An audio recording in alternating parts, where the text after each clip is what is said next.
쭈프라 김프리 쇼. 네, 쭈프라 김프리 쇼 2회입니다. 네. 야, 뭐 한 것도 없는데 벌써 2회네요. 그러게요. 예. 시간이 금방 가네요. 자, 저는 쭈프라고요. 예, 김프리고요. 김프리입니다. 빨빨 가죠. 오늘 주제 원래 다른 주제를 한 칸씩 좀 밀어놨습니다. 네. 이게 업로드될 때가 언젠지 몰라서 최근이라고 할 수는 없을 것 같은데 근래에 유튜브에 올라왔던 한 영상이 있어서 많은 얘기들이 솔직히 좀 오고 왔어요. 네, 좀 시끌벅적했죠. 그와 관련된 얘기들을 한번 나눠볼까 합니다. 네. 사실은 이 주제로 제가 한 47회 정도에 한번 하려고 했는데 미리 땡겨서 하는 거니까 오해하지 마시고요. 제목이 음악이 교회를 망치다가 아니고 음악이 교회를 망치다입니다. 뒤에 물음표가 붙여 있고요. 이게 참 어떻게 보면 되게 캐캐 묵은 얘기고 되게 오래된 얘기인데요. 역사적으로 보면은 교회에서 음악이 아예 금지됐던 시기도 있었고 그리고 사람의 목소리는 되는데 악기는 안 돼. 그랬던 시절도 있잖아요. 그리고 저희 어렸을 때를 생각을 해보면 드럼을 쓸 수 있네 없네. 전자기타를 이거를 쳐도 되네 마네. 락 음악으로 찬양하면 되네 안 되네. 네. 그거 가지고 한 번쯤 다 싸워봤을 것 같아요. 네. 요즘에 젊은 친구들은 또 교회에서 어떤 문제를 가지고 그런 부딪힘을 겪는지는 잘 모르겠지만 저희들은 그랬었거든요. 그런데 이런 주제, 음악이 교회를 망쳤다? 이런 이야기를 아직까지 해야 되나? 라는 생각이 좀 들고 어쨌든 얘기가 나오고 회자가 되고 있기 때문에 한번 의견들을 나눠보려고 합니다. 해성 같아요, 해성.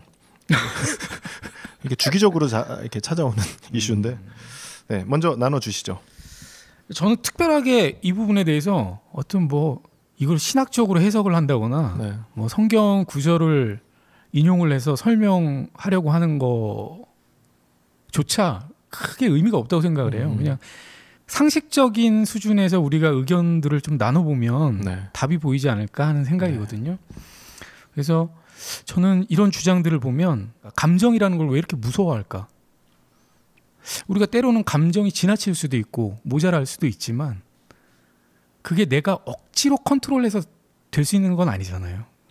그리고 저는 우리가 이성적이건 감성적이건 각자를 이루고 있는 우리가 어떤 것을 받아들이고 이해하고 표현하는데 그 두 가지가 같이 함께 작용을 하는 건데 그러면 이 감정이 배제된 예배, 예를 들어서 이성적으로 딱 드리면 그거는 되게 좋은 예배일까?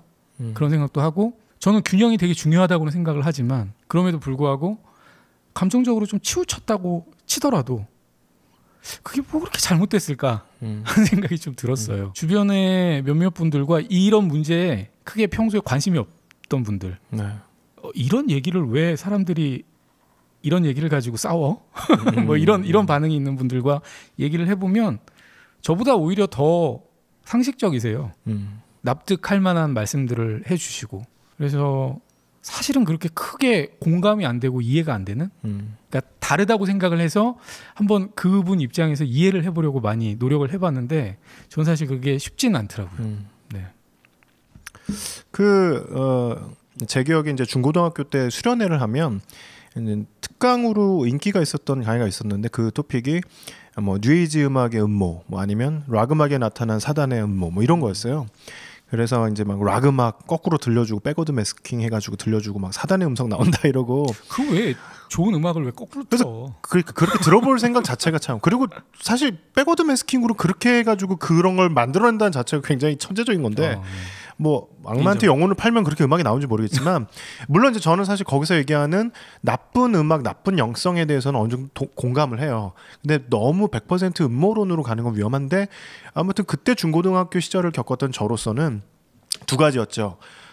피아노, 기타로만 예배하다가 그렇게 풀밴드로 연주하는 것들을 경험하는 첫 세대이면서 동시에 한쪽에서는 그거 위험하다면서 음모론을 던졌죠. 그래서 제 기억에 정말 주일날 돌아오는 주일날 수련회 마치고 집에 있던 가요 테이프, 팝송 테이프 이런 거 다 테이프 시절이니까 갖고 와서 다 태웠어요. CD면 잘 타지도 않을 텐데 테이프라서 더 잘 탔어.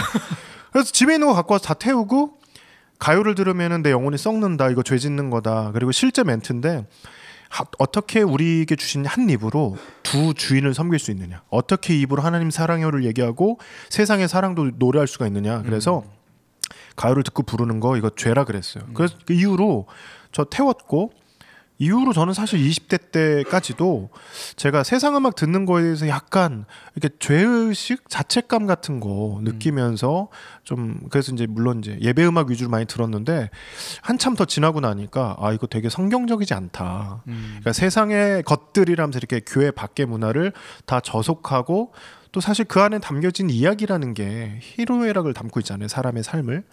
그 자체를 되게 부정해버리는 교회 안에서 부르는 노래만이 거룩한 것이다라고 이렇게 제안하고 특별히 그 중에서도 어떤 악기, 어떤 장르. 근데 그걸 이렇게 제안한다는 게 근거가 어딨냐 이거죠. 제가 읽었던 책 중에 이런 것도 있었어요. 목사님이시고 음악을 전공하신 분인데 클래식. 우리 하나님은 클래식으로 찬양받기를 원하셔요. 그래서 세상 음악에 대해서 이건 아니라는 거야. 근데 제 결론은 그래요. 지나고 나서 보니까 본인이 좋아하시는 거지 클래식을. 그리고 이제 이런 표현이 있어요. 이게 성경에 나오지 않는 어떤 것을 사용한다는 건 잘못됐다라고 하지만 사실 지금 사용하는 뭐 피아노니 뭐니 했던 것도 그 시대에 있던 악기도 아니고 또 뭐 오르간도 사실 그 당시에는 굉장히 대중적인 악기였고 이랬는데 이런 부분에 있어서 너무 자기 해석, 자기 정서, 자기 취향을 가지고 거기다 하나님을 대입해서 하나님은 이걸 원하시네 아니시네라고 이렇게 신학적인 것처럼 얘기하지만 알고 보면 아닌 얘기가 30년 전에도 있었고 영향을 끼쳤고 근데 저는 이제 이해가 가는 건 이런 거죠. 거기에 동조하는 사람들이 많아요. 지금도. 네. 이번에도 이슈가 된 영상 보면 좋아요나 구독이 되게 많거든요. 근데 저는 솔직히 이렇게 얘기하고 싶습니다. 사람이 이렇게 중간적으로 얘기를 하면은 별로 이렇게 어필이 안 돼요. 좋아하는 사람도 없고 싫어하는 사람도 없는 그냥 지나치는 얘기가 되는데 어떤 이야기가 누군가에 대해서 되게 극단적인 진보적인 혹은 보수적인 의견을 얘기가 되면 그 반대쪽의 마음을 갖고 있던 사람들이 있잖아요. 그 사람들이 튀어나와서 좋아요를 누르게 되죠. 단순히 어떤 문제를 지적할 때 이게 문제야. 요것만 해결되면 나머지도 다 해결되라는 것처럼 얘기될 수 있는 사안은 전 하나도 없다고 생각합니다. 그래서 이번 영상을 보면서 개인적인 아쉬움은 좋은 지적도 그 안에 내포되고 있지만 너무 단정적으로 이것이 문제요라고 얘기된 것 때문에 그러니까 둘로 나뉘는 거죠. 맞아. 그것 때문이었어라고 공감하는 팔로워들과 완전 또 반발하게 되는 또 절반이 있죠. 그런 부분이 전 개인적으로 좀 아쉽습니다. 저희가 앞으로 어떤 주제에 대해서 함부로 단정을 지으면 가차없이 얘기해 주십시오. 전 단정이라는 걸 모릅니다.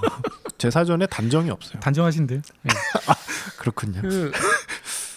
이 이야기와 정반대의 흐름도 있긴 해요. 제가 들은 바로는 교회 말씀의 권위에 대한 비판들로 말씀이 없는 예배를 사실 계획하고 준비하는 그룹들이 있다고 하더라고요. 그래요? 그래서 찬양으로 하지만 예전적으로 좀 너무 벗어나지 않은 그런 방식을 취하면서 그 얘기를 들으면서 그래 다를 수는 있어. 다를 수는 있어라는 생각이 드는데 아까도 잠깐 말씀하셨지만 나의 취향을 마치 하나님이 원하시는 것으로 착각하진 않았으면 좋겠다. 그리고 나와 다른 취향을 가진 사람들의 생각들을 존중했으면 좋겠다. 좀 전에 말씀 듣고 제가 좀 생각난 게 있는데 제가 이제 해외의 어떤 여러 가지 예배 컨퍼런스나 예배를 경험하면서 제가 정말 좋았던 건 뭐냐면 지식적인 어떤 지경이 넓어지고 이걸 떠나서 이렇게도 예배할 수 있구나. 예를 들면 우리 몇 년 전에 이렇게 한참 이슈가 됐던 디제잉으로 월십이 되냐. 뭐 이런 있었는데 저는 그것도 벌써 몇 년 전이네. 벌써 몇 년이 시간이 빨라. 제가 2004년도에 영국의 예배 컨퍼런스를 가서 실제로 디제잉 워십을 1000명이 같이 하는 걸 봤어요. 경험하면서. 이미 뭐 10몇 년 그렇죠. 15년. 그 뒤로 10년이 지나서 한국에서는 이슈가 됐는데 저도 반응이 그렇죠. 이게 뭐야 이랬는데 그냥 참여하다 보니까 10분, 20분 뒤에 정말 예배하게 되는 저를 보게 된 거예요. 그러니까 물론 달라요. 디제잉 워십이라고 이렇게 막 뭐 이런 게 아니거든요. 실제로 느린 곡들로도 이렇게 트랜지션 되면서 디제잉 워십 리더가 그 곡들을 이렇게 왔다 갔다 하면서 또 예배 인도의 멘트를 하고 또 기도를 끌어내고 하는 걸 보면서 어떻게 보면 약간 실력의 문제나 그 음악도 왜냐하면 이 클럽 음악, 뭐 디제잉하는 음악들이 빠른 곡도 있겠지만 느린 노래도 있거든요. 또 북유럽의 EDM도 다르고 그러니까 그런 부분에 대해서 우리가 너무 이렇게 못 겪었다. 그리고 또 다른 측면도 있어요. 제가 어떤 최신의 진보적인 음악을 얘기하는 게 아니라 저희 어렸을 때 사실 뭐 8마디 노래 그러니까 떼제식의 노래들도 있었거든요. 뭐 반주가 크게 필요 없고 계속해서 반복해서 기도처럼 아뢰는 그런 고백들. 근데 지금 사실은 모던 워십에 밀려서 그런 고백도 많이 없죠.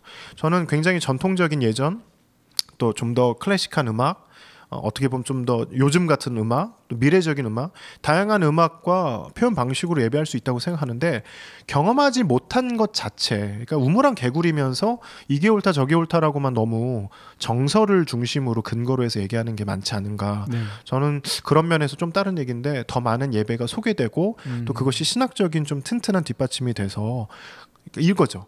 처음 경험한 게 되게 중요하거든요. 근데 처음 경험한 게 되게 맛이 없어.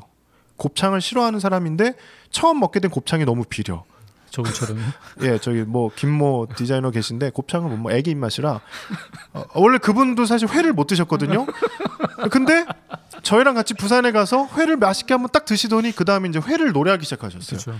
첫 경험이 되게 중요하죠. 다양한 음악, 다양한 장르, 다양한 어떤 예전의 표현들이 건강하게 그리고 좀 튼실하게 기획돼서 소개되어지고 그거에 대해서 설명되어지는 것들이 더 사람들에게 좀 알려지고 겪게 한다면 예배에 대한 음악에 대한 장르에 대한 편견들 좀 사라지지 않을까. 솔직한 말로 저도 지금 음악이 과잉되는 부분에 대해서는 인정해요. 왜냐하면 음악이 리드하고 있지 그것을 풀어내는 이야기나 메시지성은 제가 알잖아요. 대학원에서 학생들 가르쳐보고 하면 생각보다 음악만큼 그 스토리텔링이나 신학적인 부분은 약한 부분은 사실입니다. 저도 그 부분에 너무 공감하기 때문에 사실 하고 싶은 얘기는 많지만 제가 윙크를 2번 하면 끊어주십시오. 네. 시간이 많이 오버가 돼서. 네, 갑자기 딱 끝내고 싶네요. 저희가 어차피 이 이야기들을 앞으로 다른 주제들을 얘기하다가라도 연결되는 부분이 굉장히 많을 것 같아요. 그래서 조금 남겨두고요. 김프리님의 긴 풀이 잘 들었고요. 네. 오늘은 이렇게 마치겠습니다. 그리고 다음 시간에는 저희가 원래 준비했던 2회의 주제 기가 막히거든요. 기다려 주시고요. 벌써부터 기가 막히네요. 네. 자, 그럼 오늘 들어주셔서 감사하고 감사드리고 댓글로 많이 또 의견들 남겨주시면 감사하겠습니다. 다음 시간에 또 찾아오겠습니다. 예.